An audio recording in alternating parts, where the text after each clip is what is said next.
welcome back to the Don and Gino Real Estate and Finance Show right here in your hometown station, AM 1220 KHTS. And remember, our goal is always to guide you to personal and financial wellness.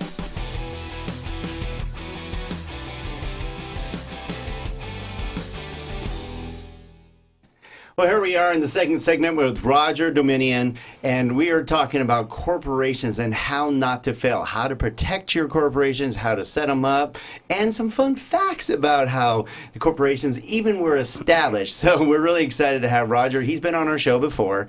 And again, you can go to donandgino.com, look at 8 years of shows, probably over 2,000 YouTube videos with our goal of guiding you to personal financial wellness. And there's nobody better than Roger today to talk about protecting your corporation or protecting your assets, as Gino eloquently said the last segment. So, or not so eloquently said. So this segment, Roger, again, a lot of our listeners may want to like check you out while we're talking to you and stuff and go, who is this guy and why should we be talking about it? I mean, you're, business attorney, business coach, you're now a speaker and author of the 6 Pillars of Business Success, and you're talking now about 10 reasons why your corporation will fail to protect you. How can they find you right now? Sure, they can go to rogerdoumanian.com. That's my first and last name, ROGERDOUMANIAN.com, and that's my entire resume and links them to everything that I do. Is this available on Amazon? It is available on Amazon, BarnesandNoble.com, and many other online Okay, and sources. it's the 6 Pillars of Business Success. So if you like right. what you hear today, go check it out and get some orders in.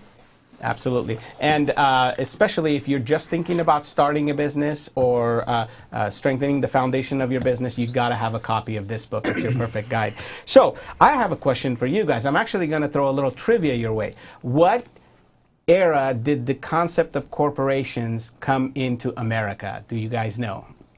I'm going to say 1700s. I'm going to say 1820. I'm going to have to go with Don on this one. It was the 1790s when the concept of corporation, it existed before many years, hundreds of years before. It started in the Roman Empire and then it moved into Britain, and Britain had, UK had the concept of corporation, but it was introduced in the United States in the 1790s. And here's another interesting fact about corporations. Initially, corporations were not about limiting the liability of the owners, or more commonly known as the shareholders. Corporations were just the ability to come together and start a company together and raise money and operate a business on a much larger scale. But the owners and the shareholders at that time were still 100% liable for any of the operations or the misrepresentations or whatever it is that the business did. It wasn't until the passing of the Act, the Limited Liability Act of 1855, that corporations actually started, and limited liability companies started offering that limited liability protection, which brings in the corporate veil and the whole topic of piercing the corporate veil that we're talking about here today. I love fun facts. I mean, this is just like back in the day, if everybody just wanted to invest in Johnny Appleseed and Johnny's apples, they can just invest together to grow something and share in the profits. That's right. But they had to share in the liability as well. Exactly. That's right. And then you have protection comes to market in 1955, and then California grows into the year 2000 and beyond, and you lose all protection again. The evolution. That's why we have Roger here. The simple concept to understand, though, here is this. Look, the state, the country, it's doing us a favor by saying, look, we are going to allow you to create this third-party entity that is going to take the fall for you if something goes wrong, right? I always compare a corporation to a fighter jet. You're in this fighter jet, and if you get hit, you press the eject button, you come out of it nicely with a parachute, and the jet crashes, right? That's really the simplest way to explain what a corporation does. However, as time is progressing, people are changing, the court system is changing, the laws are changing, and that it's not going to be easy anymore just to press a button and walk away free clear, especially if there's foul play, misrepresentation, fraud, and things that you shouldn't really be doing. Now let's agree on something. If there is foul play, if there is misrepresentation, fraud, and those things, absolutely you shouldn't be able to walk away from it. I agree with those things 100%.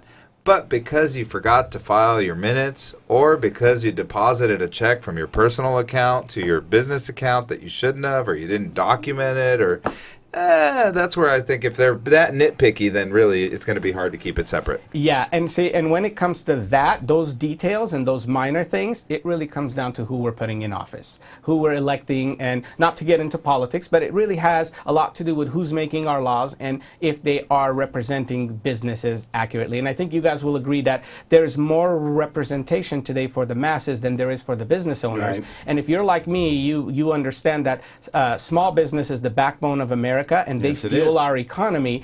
And I've made it, a part of my career to become an advocate, a voice for these small businesses to speak out on these matters. But that's a topic for another day. Maybe we can have a follow-up show on that. Sounds good. So let's get into the top 10. Everybody likes the top 10. Let's definitely do it. All right, let's talk about what's happening with corporations and why they're getting in trouble, why the courts are setting aside the protections, piercing the corporate veil. Number one is the corporation is failing to comply with formalities. This is you call it little stuff, but it's a big deal when it comes to corporate structure. This is talking about the annual board meetings, the annual shareholder meetings, documenting the minutes at those meetings, current and up-to-date corporate minute book, making sure that everything is updated, recording the votes, the resolutions, because when the board and the shareholders meet, they usually discuss things that they vote on, like are they going to merge with another company, sell assets, buy assets, whatever it may be. Every single vote that's taken place needs to be documented, and resolutions need to be made, and those documented minutes, is what we call them, need to be in the corporate book. Curveball. Yes. Quick question. So if I'm the managing member of an LLC, do I have to, I can take action without the votes of my other members? That depends on if your operating agreement allows you to do that. Really? Not every LLC runs that way. Right. There are certain LLCs where they're member managed. There are certain LLCs that are manager managed, but then the limitation on the rights and the abilities to manage are written in the operating agreement. Yes, so I have a limitation, a financial number that's tied to ours that says I can make any decision under X. That's right.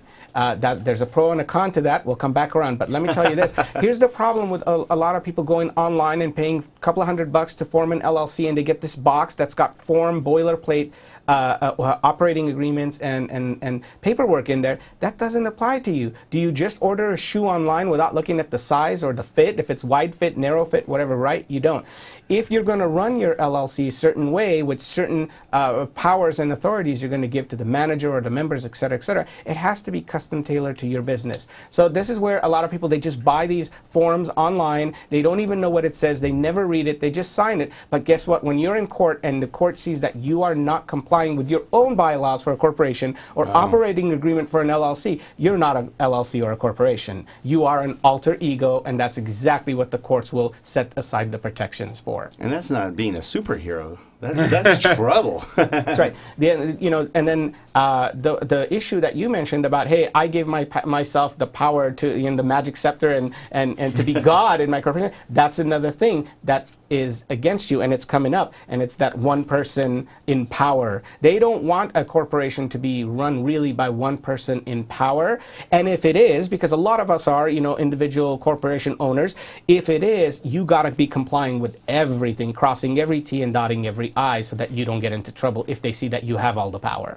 So I like that you brought up, because a lot of you out there are going, well, I got the boilerplate that says I did this, this, and this, and this. But what we're finding now, Roger, and I love that that you're here to kind of educate us and enlighten us, because you may feel that you're doing the right thing, like I'm protecting myself, but you've only brought up one of 10 so far of areas that you probably didn't think of and didn't know that can bite you in the butt down the road. But if they talk to someone like you and go through those steps, you can properly prepare yourself so that these things don't bite you in the butt. Absolutely, absolutely. Sometimes just a 1 hour consultation, Wow. 2 hour consultation with an experienced attorney that can help you see these things makes all the difference. Can we clean up our act? Like, let's say you go back and you say, hey guys, you know what, we haven't been doing this right for the last 3 years.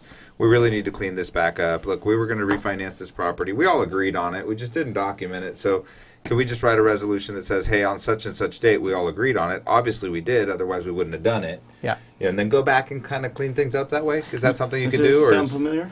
am I speaking from personal experience? Yes, you can, but there is a particular format that you need to follow. If not, you can get in trouble for fraud because you'll be backdating documents. So there's a special procedure and there's special verbiage that needs to go on the minutes that you're memorializing in order for you not to get in trouble for trying to create fraudulent documents. Especially, you can't backdate anything. So there's a process for that. We do it all the time at our firm. That is one of the things that we are heavily focused on in our practice. A lot of the corporations that come to us, they're outdated. I say they get that corporation, the corporate kit, they throw it on a shelf, and all it does is collect dust for 10 years, and they've got nothing in it. And that's a big problem. Yeah. We're much better than that. We have at least SIs, minutes every year. Perfect. And we do have resolutions that had to happen. And you'd be surprised because when you're dealing in real estate, even though you're the managing member and you say, I gave myself these powers, the banks say, I don't care. I want everybody to sign. Yeah. And so, right. Sometimes your powers are overridden by what you're trying to do. That's right. That's right. So let me kind of go through the next four, and then we'll probably have to take a break. Yeah. So the second thing is the corporation is undercapitalized. It does not have enough money to run the kind of operation that it portrays to be able to run. Right. The third one is the shareholders are commingling their personal funds with corporate funds. You have no idea.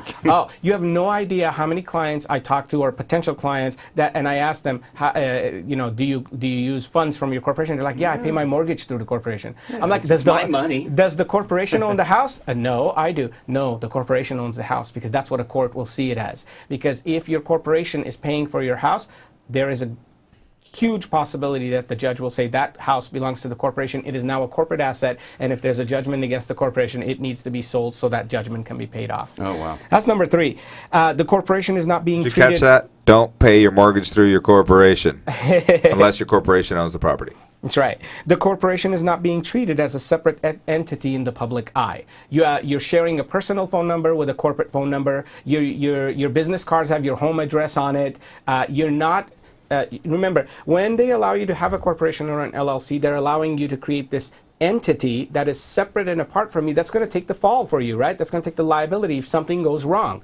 You have to treat it as its own individual entity, i.e. fictitious person, and you have to keep it separate and apart from your separate operations. So you don't want, if you have businesses, like 6 businesses, and they're not all related, and you're running them from the same place, you better have some leases for each one of the business from the main lessor of that property, because otherwise those are things that can be used against you as business property, treated all as a part of the business's property. So that's the fourth thing. And then the fifth thing is the corporate minute book is either a mess or, my favorite, non-existent. Right. The corporate book looks like this, just a couple of papers stapled together. There's no documents in there, no minutes, no nothing, and that is just a piece of paper problem. with their EIN number on it. If that. Most people don't even know what an EIN number is, even though they have one. So that's where we're at. That's about halfway through some of the things that people are getting in trouble with their corporation Top 5 for. done. We have 5 more reasons. You already scared the heck out of most of us with the first 5, which is good. But that's called education, because what scares you usually is lack of knowledge, and that's what we have you here for. And again, Roger Doumanian, RogerDoumanian.com, author of 6 Pillars of Business Success. We're going over the 10 reasons why your corporation will fail to protect you. We have at least 5 more there, and there's so much more on this topic, Roger. So thank you for being part of our show today. Don't go away. We got 5 more of the top 10 when we come back to the Don and Gino Real Estate and Finance Show. Find out more at donandgino.com.